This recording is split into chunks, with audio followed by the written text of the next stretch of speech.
இப்ப நம்மளோட லைஃப்ல வந்து ஆன்மீகம், ஸ்பிரிச்சுவலா நம்ம ஒரு விஷயம் தேட போறோம்.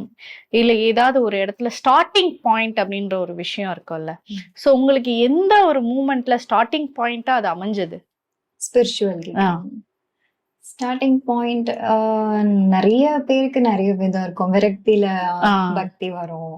ஸோ ரொம்ப கஷ்டமா இருக்கும் போது வரும். ஒரு சில பேருக்கு ஹாப்பினஸ்ல கூட வரும். கண்டிப்பா. ஸோ எனக்கு வந்து லைஃபே வேண்டாம் அப்படின்ற மாதிரி ஒரு சிச்சுவேஷன் இருந்துச்சு. ஸோ எல்லாமே ப்ரொஃபஷன் சைடு சரி, ரிலேட்டிவ், இந்த எப்படி சொல்றதுன்னா அந்நியன் நம்பி மாதிரி. ஸோ அந்த மாதிரி ஒரு பக்கம் ரெமோவா, ஒரு பக்கம் அம்பியா. ஆமா, ஆக்சுவலி அம்பி மாதிரி பர்சன் தான் நான். எனக்கு நான் நிறைய பேச கூட மாட்டேன். ஆக்சுவலா நான் இண்டஸ்ட்ரி வந்த புதுசுலயே எனக்கு ஃப்ரெண்ட்லியா ஒரு ஜோவியலா போய் பேசுறது கூட எனக்கு தெரியாது. So ஒர்க்னா work.